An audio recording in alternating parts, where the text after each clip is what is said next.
Good morning and welcome to What to Do this week, number 15. Businesses are starting to reopen and there are signs of life that life is creeping slowly back to the way it used to look. Of course, we can't have actual conferences yet, so we'll have to persevere online for the moment and hope that you are all with us and awake, even if we can't see you. Welcome, I'm Elizabeth Smith. I'm the Research Director at Business Forums International. This week we're looking at a key challenge for HR, which is brought about partly by the pandemic, but also the perfect storm of furlough and increased demand on social media that organisations become morally accountable to their stakeholders. We have a superb lineup of experts, as ever, who will be looking at how HR can work towards mitigating reputational risk, as well as ensuring, in an era where every tweet is scrutinised for offence, that your social media policy is resilient. Please do use the Q&A section at the bottom of your screen to put in the questions as we go along so you remember them, and we will be addressing them at the end of the session where we will have a panel debate. Firstly, a huge thank you to our sponsor this week, Blindside, who is helping to ensure that we're able to continue to bring you these free weekly webinars. Blindside is a risk resilience and crisis management firm. They help clients become more resilient through identifying their issues and risks, planning to mitigate them, training individuals and teams to respond effectively, assisting the response and aiding their recovery. Their consultants' deep experience of commercial risk and crisis management around the world enables Blindside to deliver robust solutions that work when they are needed most. Our first speaker this morning is Mark Harris. If you could put your camera and mic on, Mark, that would be great. He delivers crisis management and crisis communications consultancy worldwide and across many sectors. Over the last 20 years, he's managed and led crisis response teams at insurer-retained consultancies such as Control Risks, ASI Global, and the Olive Group. As a director in the crisis and issues management team at Burson Marsteller, he concentrated on crisis communications, gaining extensive experience helping companies and individuals plan for, respond to, and recover from crises.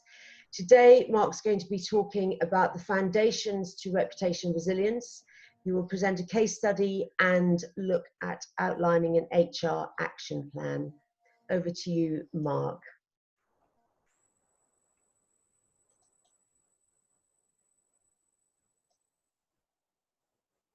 Hello there, sorry, good morning, and hopefully you can now see my screen. And we will be talking, as Elizabeth said, about the foundations to reputational resilience. And then we'll be looking at a case study and then the action plan for human resources to make sure that you are leading the resilience of your reputation. So reputational risk then. Deloitte did a survey, and one of the leading issues to come out of that was that 73% of organisations felt most vulnerable about corporate reputation, and the next one was cybercrime at 70%. And also, whilst they conducted that survey, board members surveyed said that it would take 1 to 5 years for an organisation to recover from a crisis. And then, of course, there is the classic Warren Buffett quote from the 20th of April 2014, and it takes 20 years to build a reputation and 5 minutes to ruin it. If you think about that, you'll do things differently. And I think that is a very, very good maxim to have in your crisis management rooms as you move through an issue or a crisis.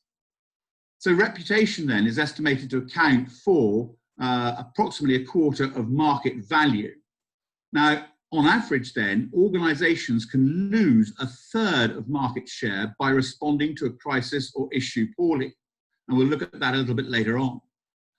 Now, also, we must remember that reputational crises can have a personal impact as well. People may well have to leave after something has gone wrong.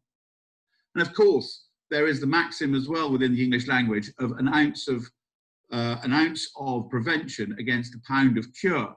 And failing to invest in reputational resilience may well often lead to an increase in costs, distraction from your business's usual model, and lead also to fundamental organizational changes, which then again adds to cost. But the other thing which I think is very important over the last few years is that public expectations are continually rising, and never more so now when we see in the anxiety and insecurity of the atmosphere and environment of COVID-19, people really are very, very quick to jump on something that they don't like. So reputational risk recent years has changed from the risk of risks, i.e. if something else goes wrong, there could be a knock-on to our reputational risk, to actually a standalone risk. And this probably has been brought around by the fact over the last decade of the increase in global medial channels, social media and citizen journalism. And I know that Sheena and Olga will be addressing this later on. But they're never more truer words now than a lie gets halfway around the globe before the truth has a chance to get its patents on. People also are looking now at the intangible assets. So that is the goodwill, the trust, your reputation. So you've got to manage those. And this is why we're talking about reputational resilience, because incidents and issues now with citizen journalism are almost instant. So it's imperative then that a review of the risks of a strategy must cover all functions, including, most importantly, yourselves as HR practitioners, because quite often you are the first to start interacting with employees when things go wrong. So then some definitions. Reputation. It's a subjective qualitative belief a person has regarding your brand or person, company, product or service. So it's what your stakeholders are seeing and what they feel. Then the risk, the effect of uncertainty on objectives, could be positive or it could be negative. It could be both. And now it can address or create or result in opportunities and threats, and that's from the International Standards Organization. And then moving then from the risk and looking at reputation and risk, we come on to resilience. And that's the ability, almost Darwinianism, the ability of an organization to absorb and adapt in a changing environment. And then, without coming into reputational resilience, but organizational resilience, is the ability of an organization to anticipate, prepare for, respond, and adapt to incremental change and sudden disruptions in order to survive and prosper. And that's from the British Standards Institute. So what are the factors then that are contributing to reputation? Three essentially: your competence, your transparency, and your responsibility. The competence then, so that is people having confidence in you as an organization. They can see that your financial performance is moving along. They have faith in the quality and safety and security of what you're doing. They can see that you're conducting sensible social responsibility. And also coming back to the response to crisis, they can see that you know what to do and you can quickly get on top of what has taken place. But also you're doing it with openness. You're doing it with integrity. You have corporate values and you have ethical behavior. Then lastly, responsibility or your guardianship. People can see that there is a goodwill there, and that there is care and consideration given to others as well as you conduct your business. So if we look at the stakeholders then, having talking about those as people who are the lens to your reputation, we start on the inner circle there with your internal ones, your leadership, your employees, your board. But then there is the myriad of external stakeholders, and they are there. I don't intend to go through them, but all of them will have an impact on how they either perceive you or the reality that they see, and then they promulgate around their own audiences. So it can affect you and impact you. So then, did these companies do well during COVID-19? Hotel football there, Ryan Giggs and Gary Neville. Very quickly, when COVID-19 appeared, they looked after staff, and then they opened up their hotel football and also their stock exchange hotel in Manchester to the NHS. Brewdog, they brewed beers, obviously, but also they turned their hands to producing some sanitizing gel. Co-op immediately took on 5,000 other staff to assist. Pret a Manger helping NHS with outlets open near NHS to deliver food for them. And Home Bargains, who even changed their name to Stay at Home Bargains on social media to try and make sure the message to stay at home got through. and Lloyds Bank representing the banks. A number of banks came in with helpful measures to try and lessen the financial impact of Covid-19 on those who perhaps had been furloughed. And then those perhaps who might have done less well, Sports Direct, Weatherspoons, Virgin Atlantic, Travelodge turning around to the government saying we're not going to look after the homeless now because, you know, that's going to jeopardize our staff. Pontins, and of course Boohoo recently came to the forelight, and I'll speak more about them in the next slide. But you know, they are all there, and they've all made mistakes which have then contributed to an impact on their reputation. And if you were to go onto Google and go boycott COVID-19 companies, they'll come up. So looking at Boohoo a little bit further, Boohoo, in a Sunday Times article on the 5th of July, it was alleged that they were using a sweatshop in Leicester, and the employees there were being paid £3.50 an hour, way below minimum wage, but more importantly, there was little social distancing. And so those people then were thought to be perhaps part of the spike in COVID cases in Leicester leading to lockdown. And we can see there how much their share price has fallen over those sort of 3 days after the publish there, and about, you know, a third of their value wiped out there, going from 400 down to about 200 and something, rather 231 as of midday yesterday. So then looking at Dyson's and the case study, their return to work, they sent an email out to staff after hours on a Friday the 17th of May, and saying that they were going to be back to work on Monday, the 20th of May, in 2 teams, alternating between home and office working. But there was little time between the Friday the 17th and Monday the 20th for people to try and get themselves sorted out.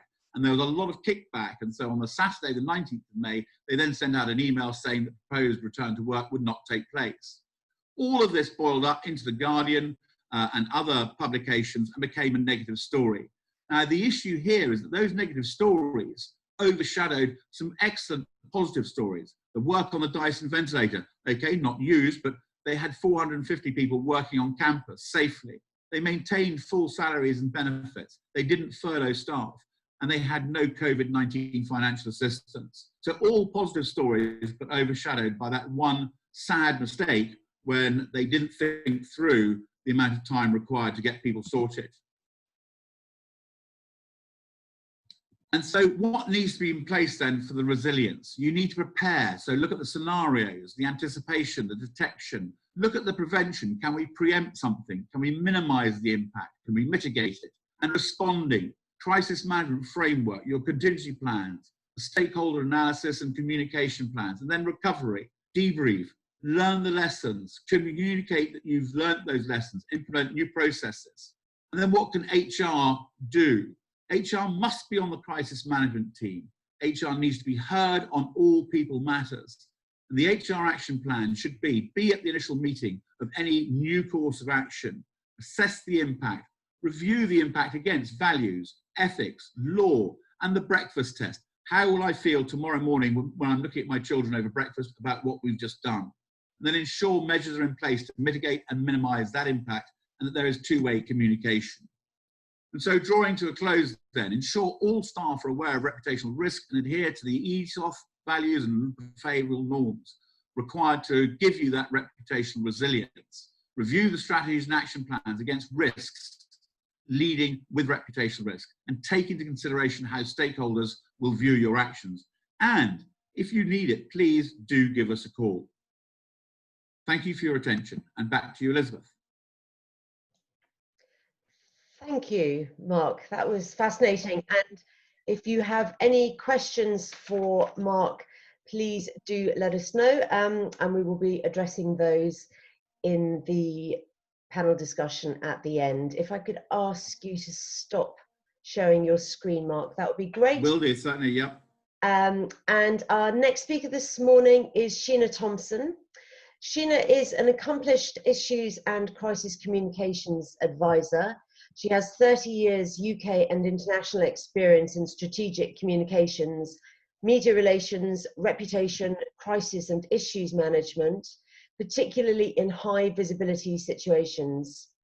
In 2018, she founded Conduit Associates Limited, which is a boutique global crisis and issues communications consultancy that specializes in risk mapping and mitigation, crisis response, crisis recovery, and in leading the delivery of strategic communications objectives post-crisis. She assists clients in both public and private organizations to plan and manage their communications efforts when they are under intense scrutiny and pressure. And today, Sheena will be discussing communications for reputational resilience. Welcome, Sheena, and over to you. Thank you very much, Elizabeth, and hello everybody. Very happy to be back speaking to you today.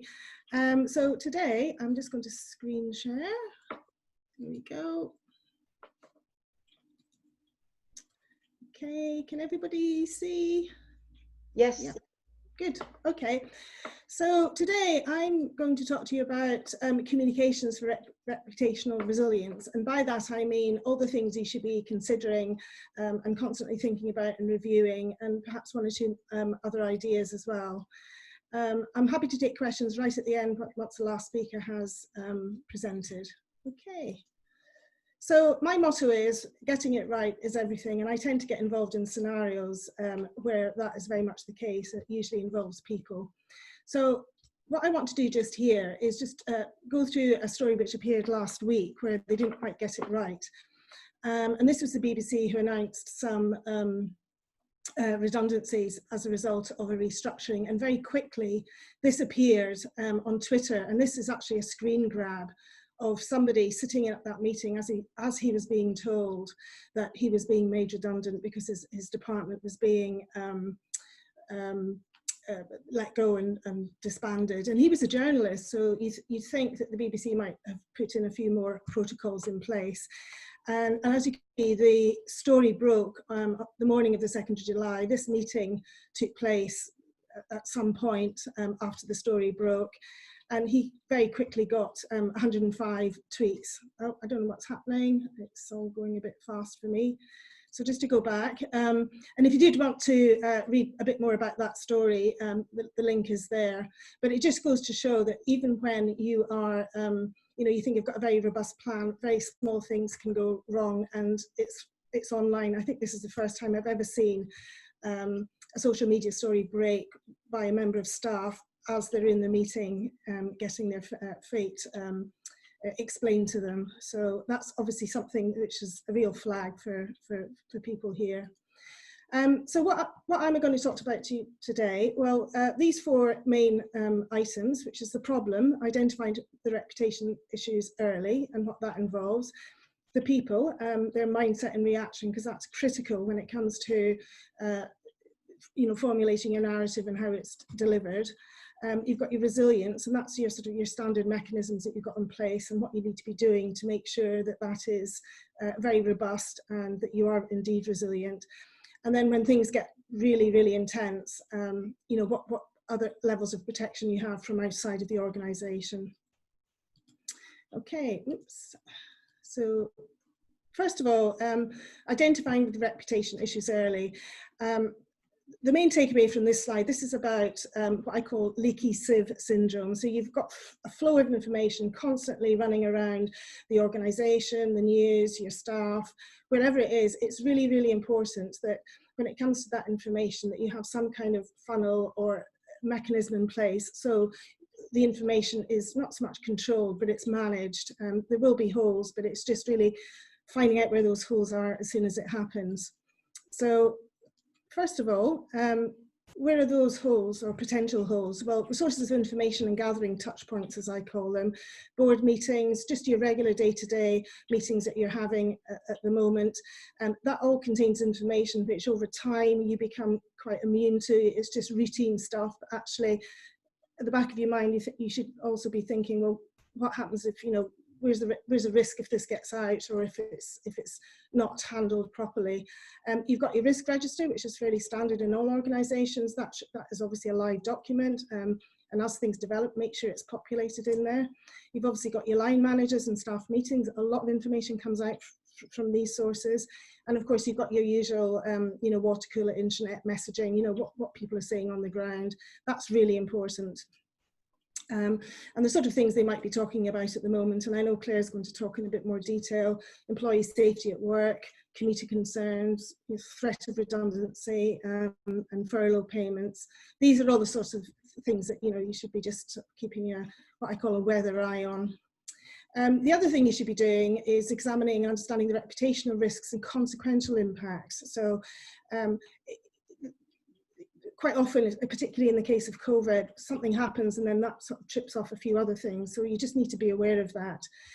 Obviously the legal and ethical issue, how it will look from outside of the organisation. You heard Mark talk about it, and I know Claire and Olga will be too.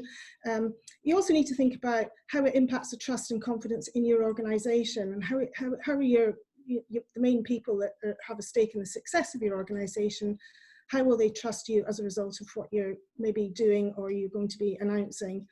And then the consequences when it comes to third parties and any political fallout that might generate. It's again, if you're laying off people in an area of high unemployment, then that obviously becomes a more intense political issue. Obviously consider the stakeholder impact. What's the impact it's going to have on consumers, shareholders, suppliers and contractors? Mark had a very good example with Boho just there.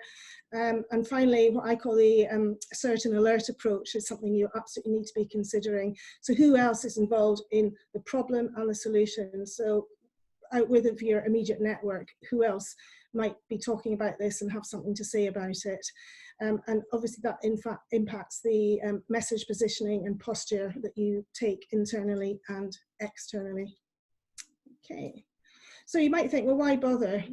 Well, this is a modern version of the public information campaign that happened during World War II, loose lips sink ships, which has now morphed into loose tweets sink fleets. And we've seen an example at the beginning of the presentation, which is why you should do all of this, just to keep that information as tight as you can and be aware of it, more importantly, so you can take action if you need to. So when it comes to reputational resilience, people are obviously at the heart of it, because it's their mindset and reactions that's where the risk is. It's very contingent on how the level of risk is very contingent on how they react. So when you're developing the narrative and the messaging and how to communicate it, it really is critical to really just try and jump into the minds of those that you're communicating with. And there's 4 ways that you can do this, which I'm sure this is just a refresher on some of the things I've said, and perhaps you're already practicing, but it's just worth boxing out. For me, the big emotional triggers in the area of work that I tend to focus on, but not exclusively, is when there's a threat to life or a life has been lost. And that obviously is potential for any of the people that you might be dealing with, given the nature of the pandemic. Property or liberty, that's another thing that really gets people worked up and upset. If there's any threat to where they live, or if they can't get out and about, as we've seen how people have been reacting with lockdown. And obviously any threat to their financial stability, that's a big threat because they can't provide for their family. So that's likely to give a heightened state of emotional readiness, or emotions, if you like, when it comes to reacting. The other thing you need to bear in mind is behavioural trends, and what I've been picking up through my networks that are out in the front line, a few doctors out there, what they're all reporting is behavioural trends which are pointing towards people with increased anxiety, apathy and loss of productivity. We've all been working from home. We all get a bit lazy maybe towards the end of the day, but it's been common, and frustration is the other one. And anger with how things are working out. We quite often see this in the supermarket when people aren't social distancing or wherever else. And the other thing I call, I think is a major behavioural trend, is irregular social activities, or if people have just changed their behaviour markedly. So if it's somebody that is very quiet and suddenly they become very vocal, it could be because they've got into the fitness and they've got more confidence, or it might be somebody that's probably drunk a bit too much than they should have during lockdown. But these are all the sort of things that can lead to a change in behaviour. So, you know, you might be communicating with people that you once knew but have slightly changed over the course of the lockdown. I mentioned keyboard warriors. We all know about them. I think this is not an exclusive classification, but we've got those that are 10 feet tall and they're all, you know, they know it all. In the Navy, we called them lower deck lawyers. They were just, everybody knew everything. You've also got the category of people that have nothing to lose and they just get out there. Or you get people that are just bored and want a bit of entertainment. But it's important that just to bear in mind how might the people that you're communicating with react through the keyboard. And then of course we've got the post-Covid-19 effects on people. You know, people's social consciousness has been aroused. I know Olga's going to be talking a bit about that. We've all had shifted personal priorities. You know, people want to work from home, some people just can't wait to get back. You know, we've all changed in some way when it comes to our realigning our personal priorities. And people's level of pessimism and optimism has changed as well. So again, that's just what you sort of really need to be mindful of when considering people and how the messaging lands with them when you're managing an issue which has a potential reputation risk. Okay, so moving on. So when it comes to building and maintaining and ensuring your resilience is as robust as possible, there are 4 main cornerstones which I'm just going to go through, some of which you'll be well aware of. The first one is planning, and I know Mark's talked at length about that. I've just put in a few other things that he's mentioned. This obviously isn't exclusive, but when it comes to the appointed comms lead, I think what Mark said is very salient when it comes to the Dyson case. So there you had a case of great external narrative going out about Dyson, but then the internal narrative about how they dealt with the staff, it went a little bit wrong. So I think whatever comms person you've got or people you've got on the crisis management team, they have to absolutely share the narrative when it comes to internal and external, because it is a consequence of the reputation going wrong if it's not handled properly, as we saw with that case. The other thing is your policies. Your media policy, just make sure that that's reinforced. You can just do it softly through your intranet or whatever. The social media policy and the IT policy, I think as we've seen with the BBC tweet, that probably just needs a bit of tweaking to make sure people don't take screen grabs of internal meetings on Zoom or something. But you know, it's clearly a pitfall that you can fall down if not handled correctly. And of course, just check your NDAs and the conditions of employment. It's all really appropriate, and which clauses you've got to fall back on if you do have an issue there. So planning and policies are very much your mitigation. Your tactics are the platforms, which we'll talk about first, which is your usual things, you know all about them, your internet, your website, media, your email, live stream, and team conference calls. Team as in the word, not the product. So just choose very carefully, because that can have an impact on reputation, and it can pose a risk if you choose the wrong one. And then the products, which is the main thing. What are you using? What are you actually making up or producing to deliver that information, or indeed to receive the information back? And I'm not going to go into any great detail, you know all about that, but what I will say on the last point, the frequently asked questions and response to query, it really can go a long way to allay people's fears if you have a really robust and legally approved frequently asked questions document to accompany and reinforce anything that you are saying. And again, it's about the mindset. They will have lots of questions straight away, so make sure it's robust and it's fit for purpose and it's legally compliant, and it can really help take the heat off, but more importantly, it can really help reassure people. But it just has to be in the right tone, obviously. And then finally, you know, if you're in a situation where things are really getting quite, not out of hand, but you know, it's like the house is the fire is getting close to the house, if you like. What are your next level options? Well, contingent on the severity and escalation of emerging reputation risks, you've got external specialists that can provide you with the next level of protection. So you've got advisors, you've got people like me that can come in and help with communications, you've got subject matter experts in a particular area of your operations, which is very newsworthy, as in the case of Boho. You've got your public affairs and lobby groups that you can leverage if if it's it might become a political issue. And on the back of that, you've also got regulatory specialists that can come in and help tease out any issues that through regulation that you might need to take up with your parliamentary representative. And then of course you've got change management specialists. If you're in a big transition, you only get one shot at getting this right. So if you need to bring people in to help with that transition, it's worth considering. Then you've got intermediaries. So these are the sort of obviously the middlemen. I'm sure you know all about them. I won't go into too much detail because of time. But certainly consider them if you're really needing help, because they can add value, a lot of value, and they can help, as I say, allay and diffuse the situation as well as mitigate the reputational risks. And then finally, you've got legal counsel, which Claire's going to talk about. So I'm not going to talk to you too much about it, but those are 3 areas of legislation which you might be able to call experts in, but in particular litigation if the reputation risk has the information's gone through the holes of the sieve and you've got a problem. So that's me. And just very briefly, any other resources to help with you in this, you can call me. Those are my contact details. I've written a blog about today's presentation, which you can look at. And then I also have access to lots of other experts through my associate network. So with that, I will leave you and back to you, Elizabeth. Lovely. Thank you so much, Sheena, for that. Great, and we will come back to you later on with some questions.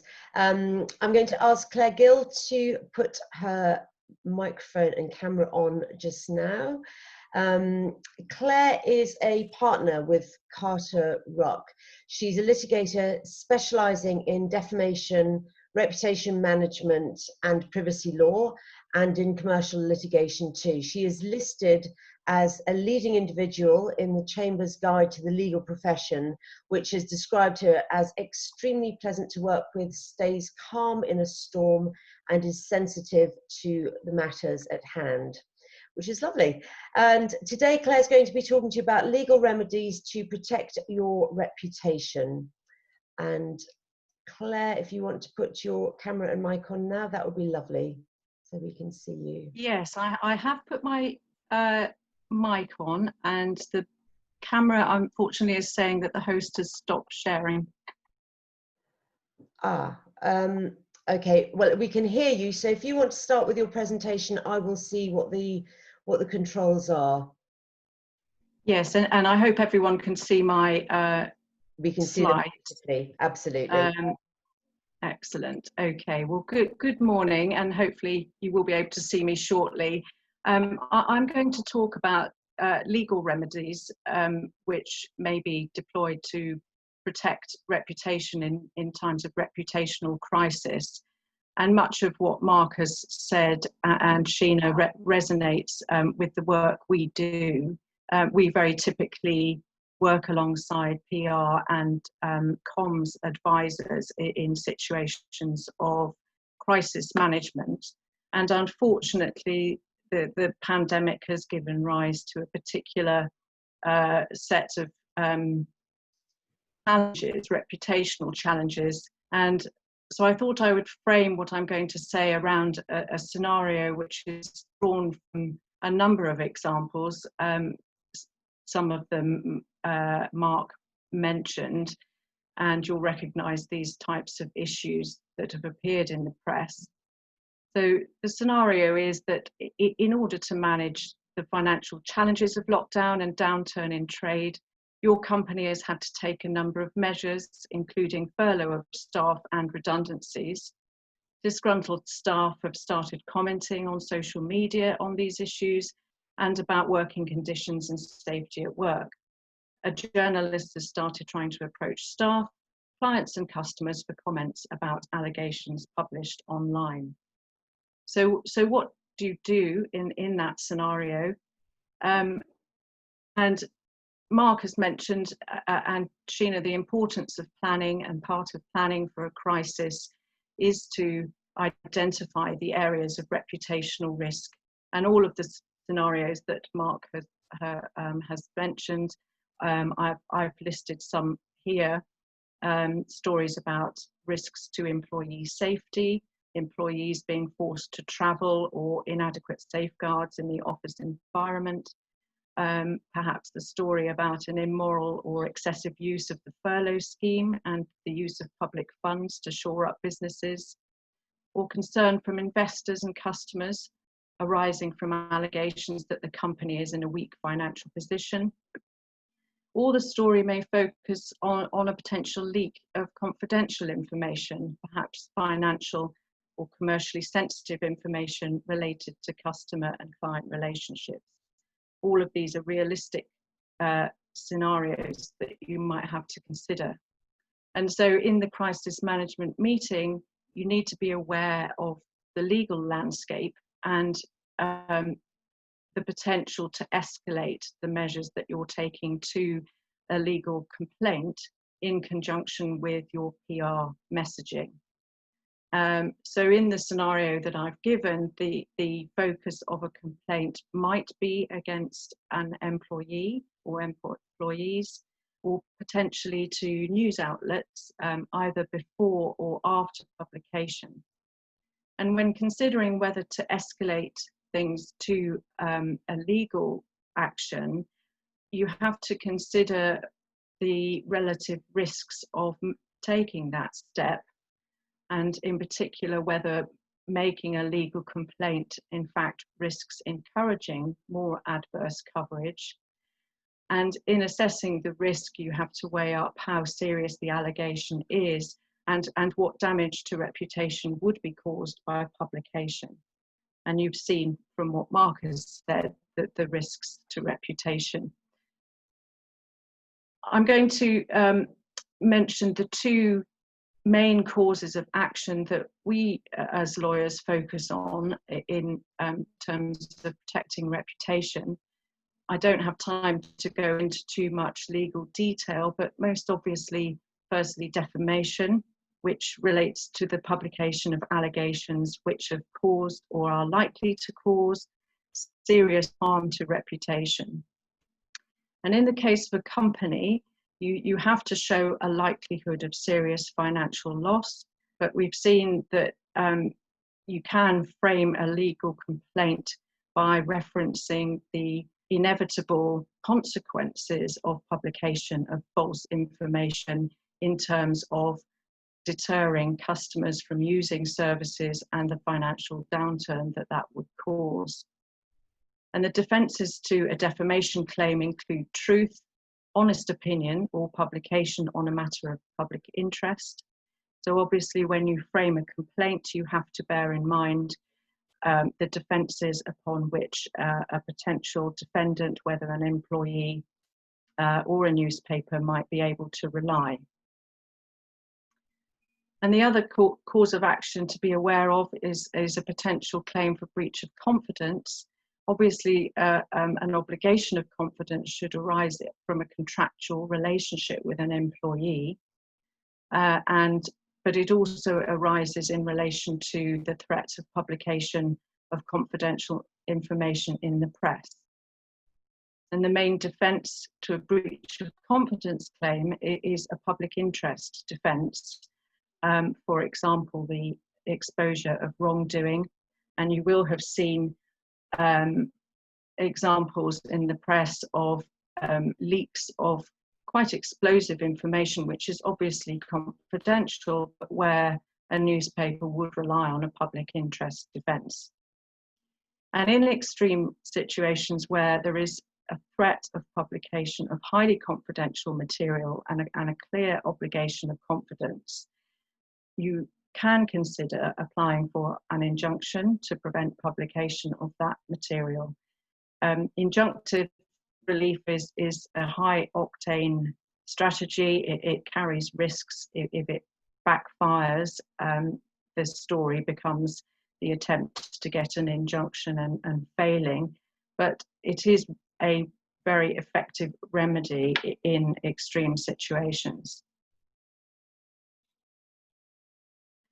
So turning then to the position with employees. Now, I think all HR advisors would agree that actions against employees will be a last resort, and the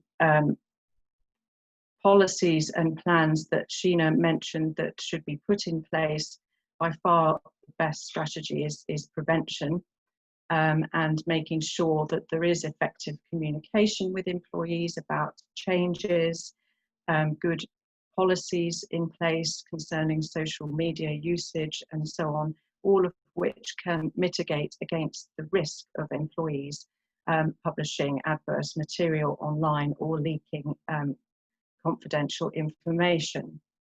There is always a risk in relation to claims against employees that it will generate further adverse comment if it is seen that you are taking action to silence employees. And employees might have defences under the whistleblower legislation in relation to disclosures to the press. Having said all that, if there really is a clear case where a threat of publication of untrue allegations of fact or confidential material, you ought to consider making a legal complaint either for breach of confidence, perhaps breach of a non-disparagement clause in an employment contract, or for defamation. And one thing to note also about employees and it relates to how they tend to express themselves perhaps on social media, it is important to distinguish between untrue statements of fact and statements of opinion. Statements of opinion, even if those opinions are very strongly worded and extremely critical, are normally best left alone, partly because of the honest opinion defence to a defamation claim, but also presentationally. But untrue statements of fact, it is entirely legitimate to complain about the threat of publication of a false fact. So that's the basic framework when considering potential for complaint against an employee. I always advise to approach such complaints with caution, and in the scenario I presented, the better target might be that the news outlet, media organisation that is perhaps threatening to publish the employee's allegations. And it's very important to engage with questions from journalists. You need to have a channel of communication established in your crisis management plan. A no comment response is not normally the best response. And you should consider where there is a threat of publication of untrue allegations or confidential material. Consider writing a legal letter, which would be written to the lawyers at the newspaper, putting them on notice of matters that are untrue or confidential, and potentially threatening litigation if they go on to publish false statements. You really have an opportunity pre-publication to shape a story, to change its direction, to keep false facts out of the news. And of course, once it has been published, it's much more difficult and potentially more expensive to deal with. An injunction can be considered again in extreme situations in relation to the threat of publication of confidential information.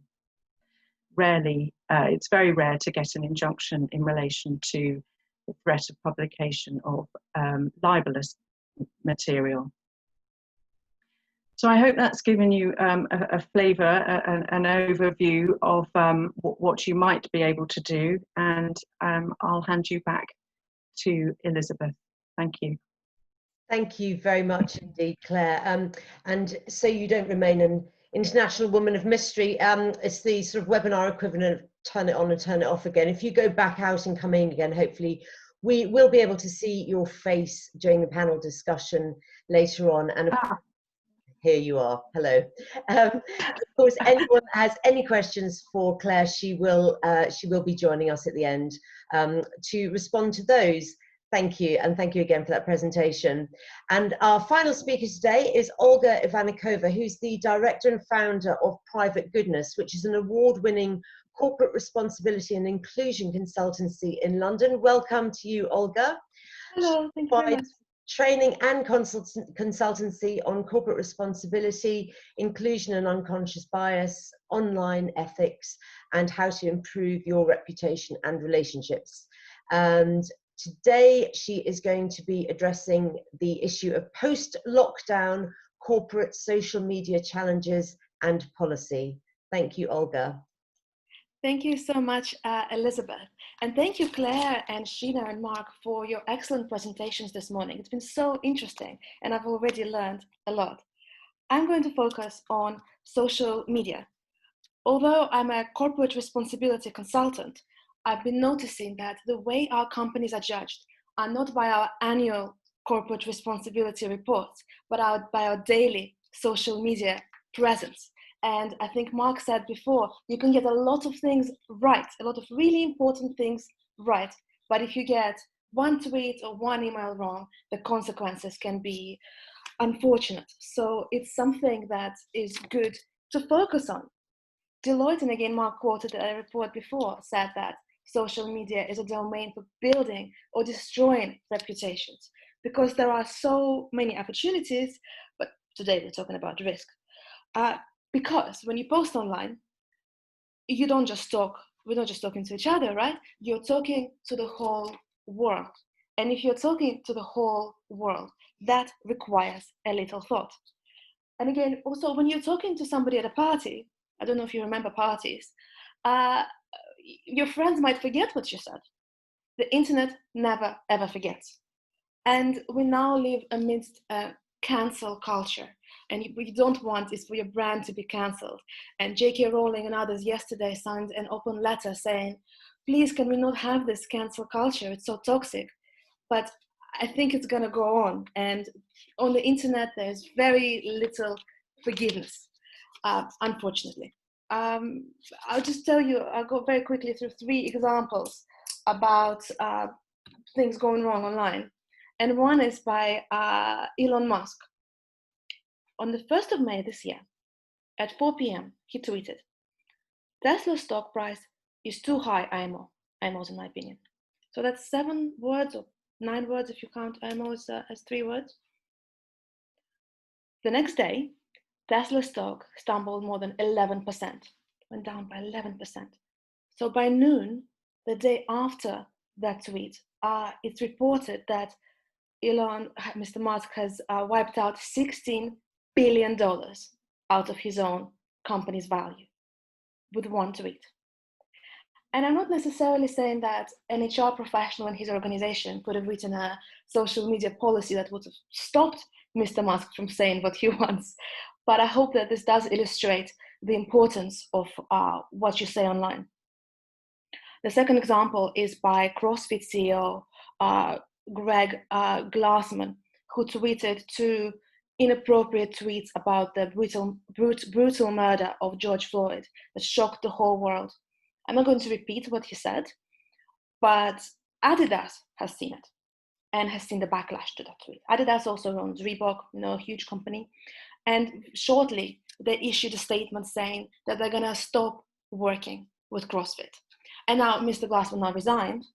And I don't know if Adidas will go back to working with the company, but in a way the damage is done. And Financial Times reported that most CEOs now have to resign because of ethical issues, not because of the financial performance, but because of something they've done or said that's related to ethics. So I think that it's for HR professionals to talk about ethics more, to protect our management and our CEOs. The last example is about an email. And I want to say that because we talk about Twitter, and in my training, we talk so much about Twitter because that's where people really get in trouble, it seems. But email, it's not private. Whenever you type something on the internet and you send it off, it's gone. And it's possible for you to send an email and for it to end up on the front page of a newspaper. It happens in law where lads are exchanging laddish types emails to each other, thinking nobody's going to read it. Some of them later in their career leaked them. Reputation, or there's this big stain on a reputation. So it's very important to be mindful of ethics when we email. And the example is of an NHS trust, which was fined for revealing the names of 730 people who used an HIV service. And how did they do that? The person who was sending an email didn't know, or at least at that moment didn't know, the difference between CC and BCC. And very sad results. So there's a lot at stake. And I think these are good reasons to talk about online ethics. And the reason why I use the word ethics rather than etiquette, by the way, is because it's not just do this and don't do that. It's evolving so quickly. And what ethics, I hope, does is asks us good questions. So it's not about being polite. It's about being a good online citizen. And it's not easy, but hopefully if we ask ourselves the right questions, it will help us pause for a second. And if we pause, then maybe we will think before making a mistake which might seem innocent. Anyway, now let's talk about what we can do in this climate, in this situation. I really believe that the first thing to do is to talk to your team about the importance of online ethics. And by talk, I mean talk. I mean not talk at them and just say, this is it.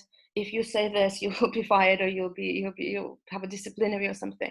And I think it's very good to have workshops with people where they feel like they can express themselves, and where they can ask questions about online ethics. For example, I have people asking me, but why is it not okay to tell women that they're beautiful? It's a compliment. Why is it not okay? And if you are working in environments where you can ask that, you can have an opportunity to explain. It is okay if it's on Facebook to your friend. It's not okay if it's on LinkedIn and you're a senior partner and she is a trainee, right? So if you have these dialogues, you can save yourself a lot of trouble later. Yes, because it can be very empowering as well to tell people that they're your advocates, they are your representatives, what they matter, right? And what they say really matters. And to maybe put a connection in their mind between what they say on social media as individuals and how that might affect a company. Particularly during lockdown, we post so much. And I think that the lines between home and work are really blurry. So I think let's talk about it. Secondly, about robust social media policy and code of conduct. I think that social media policy, the reason why I say up to date is because things are changing so quickly, and it needs to include the most recent developments. And an up-to-date example is from yesterday. There's a brand that I followed online for a while, and 2 days ago, literally 2 days ago, I was raving about it to somebody in my team, and I was saying, you should follow this brand, they share so much useful content. Yesterday, that very same brand done a video where they shared a conspiracy about wearing masks and about how it's all for profit and the governments don't want you to know about self-healing. And it was very, I think, potentially dangerous. So although I've had so much goodwill towards that brand before, now they're saying, sharing these conspiracy theories. No. So I think that up-to-date social media policy will say share, if you talk about coronavirus, share scientific information. And if you talk about people who have suffered, do so with compassion. It doesn't have to be very kind of legally worded and intense. It can be something as simple as that.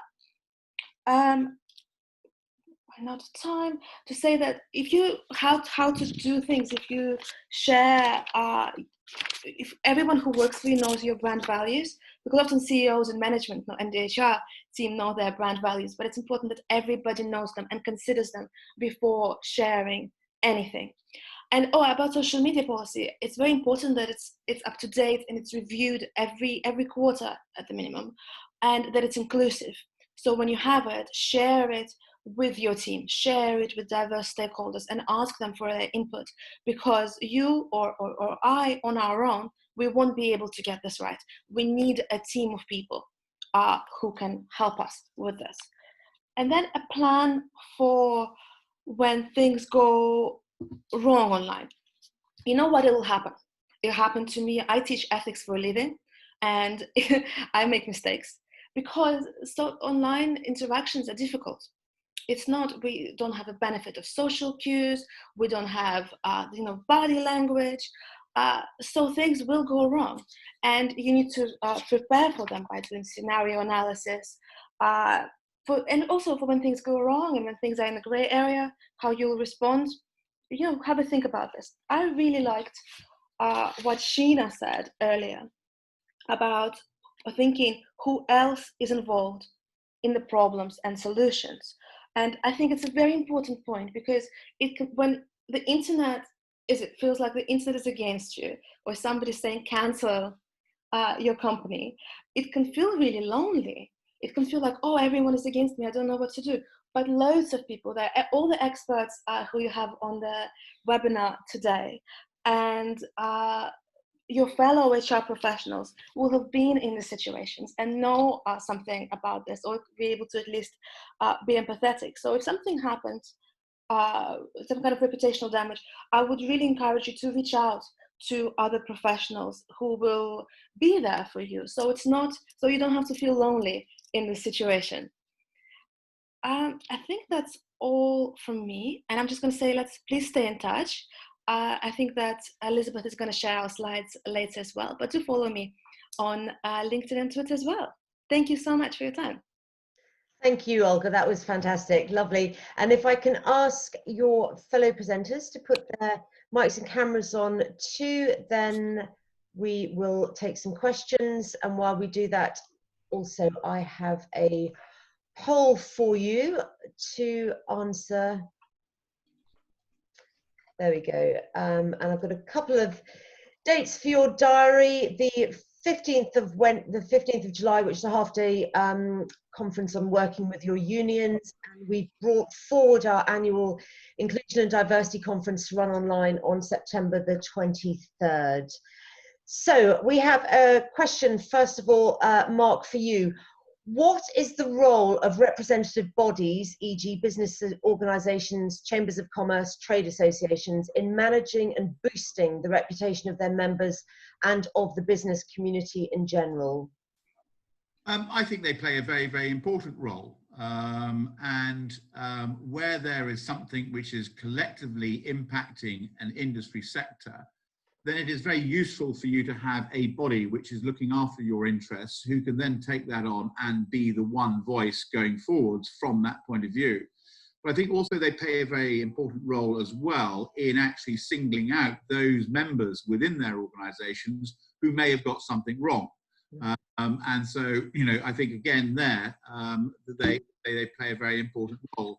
But I think it's extremely important that you establish good relations with your industry body, and that you invite them in, either virtually or physically, and talk through what you're trying to do, etc., so they understand you. So to go back to things like Olga and Sheena were talking about, when you need someone perhaps to be a third-party advocate on what you're doing, then you can have them reinforcing your messages as you go forwards. Thank you. And a question for Claire, and then probably Sheena, you can comment too. Looking at your social media policy within your organisation, how enforceable is that if you have to balance between an employee's personal rights, with everyone being assistant journalists these days, and their obligations? Well, it obviously will depend on the terms of the policy, and the contractual position is usually that the policy is part of the terms of the employees' obligations. But I think there's a distinction to be made, and it can be quite an important distinction to be made between whether or not it's technically enforceable and whether or not it's wise actually to enforce it.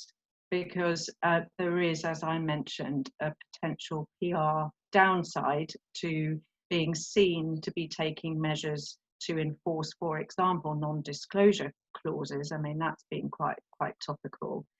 And so I think you can obviously use the policy and the obligations under that policy as a way of saying to your employee, this is really not on, and if you wanted to escalate things, you probably could, but whether you do is a different question.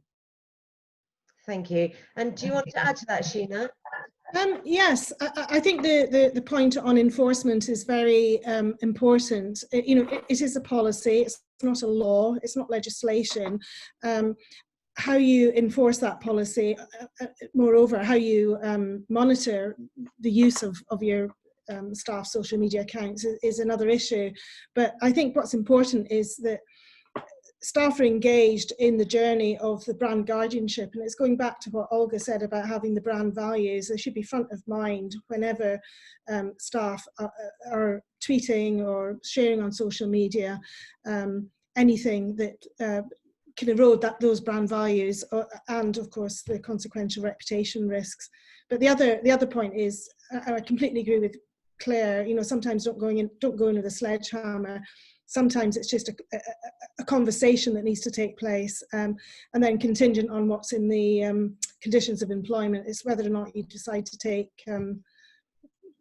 the steps that you go through to warn staff. But I wouldn't go down that. I mean, it's more a conversation because they're private accounts.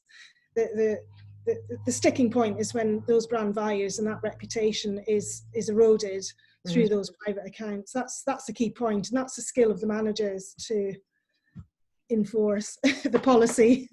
Great. Okay. I might add. Sorry. If I might add, it really depends which social media platform you're using. So if somebody is using Facebook, for example, I think to spy on your employees' Facebook and what they're saying can not go down very well. But if they're using LinkedIn, when they're linked to the company's account, so they see Sheena of this company, in a way, I think you can expect people to represent your company more on a business platform, but less so much if they're doing a TikTok where they're singing and dancing. Okay. I think the one to watch is Glassdoor. That's the one that can cause damage because it can be anonymous and people can say what they like. And I'm sure you all have an opinion on this. If I could start with you, Mark. Given the proven links between social media usage and poor mental health, should employers be encouraging employees to use it as much as they do? Mark? Nope. Nope, not that. Okay. I think Mark is muted. Yeah. The quote of the year, you're on mute. Yeah. No. My apologies for that. I think that's one very much that perhaps if we'd had an expert on mental health here to answer, but I do think that social media can contribute to anxiety and concern, especially amongst the younger generations who essentially, unlike old idiots like myself, really do live their lives by it. And I think one of the problems that we've seen through COVID-19 is that there is an anxiety now being created because there is mainstream media news channels telling us one thing, there is government telling us another thing, and yet there's a whole web of conspiracy theorists out there on social media. Those social media platforms are using algorithms to feed that, which then sadly creates anxiety and stress and problems. Thank you. Anyone else want to contribute to that?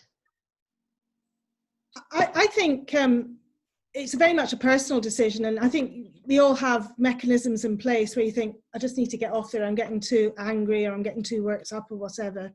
But with regards to whether or not employees should be encouraging them, I think, employers, I think when it comes to social media, they are personal accounts, but when it comes to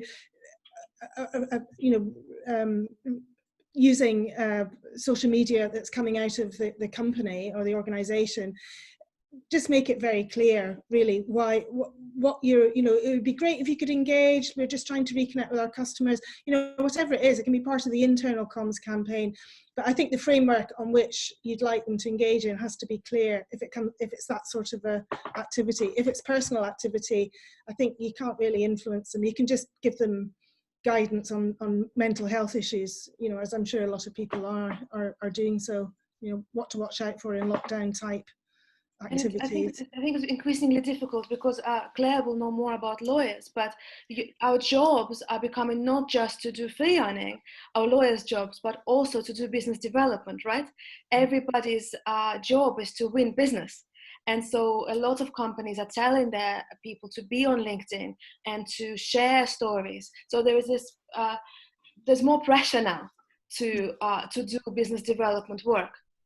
Than before. And of course, additional pressure is not always paid, so you have to consider your mental health implications. Thank you, Olga. Thank you. And a final question for Claire. Are you seeing an uptake in cases brought by employees as a direct result of the issues that we've just discussed because of COVID? Employment law isn't my area, so I probably can't really answer that in terms of whether there is an uptake in complaints by employees against employers. But I would imagine that it's quite a sort of febrile climate at the moment, and because there are a lot of people who are very worried about their predicament and situation. But I'm afraid, yes, as I don't do employment law, I don't really know. There's certainly an upturn. Well, it's been a trend over several years, really, an upturn in issues arising out of what has been published online, potentially by employees. So going back to the previous question, linking your social media policy to a clause in the contract is important. I mean, you do need to set yourself up to a position where you could enforce or try and enforce a clause if you need to. Thank you. And we have for Mark now. Our organisation has outsourced the crisis management function, and now our HR department has very little input when problems arise. Is this something that you see and come across, and what are your thoughts to potentially resolve this issue? Okay, I think this is a worrying issue, and without getting on sort of a one-to-one with the person who posed the question, I think it is not the right path for companies to outsource their crisis management. You need to be genuine in what you're doing, and you will lose a lot of what your ethos and your values are is if you just outsource it to a consultant. By all means, please do have contracts in place with external consultants who can assist you.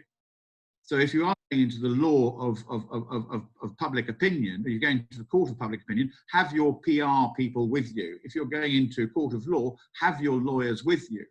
But what you cannot do is just abrogate, in my opinion, the management of this to someone outside there who might not have a 100% grasp of what you are about, and then let them try and solve the issue for you. You do need to be there, and you do need HR to be liaising with that crisis management team as soon as possible. I hope that's gone some way there, but I would be concerned if I knew there was an organisation that had outsourced its crisis management response framework or network.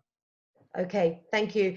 I'm afraid that's all we have got time for. We have run over a little bit, so apologies to those of you who are gasping for a cup of tea. Thank you again to Blindside for supporting us, and to Olga, Claire, Sheena and Mark for their excellent contributions today. We will be back in 2 weeks from now on the 23rd of July, where we will be focusing on redundancy. I wish you all a very pleasant and peaceful 2 weeks. Thank you. Thank you very much. Thank you.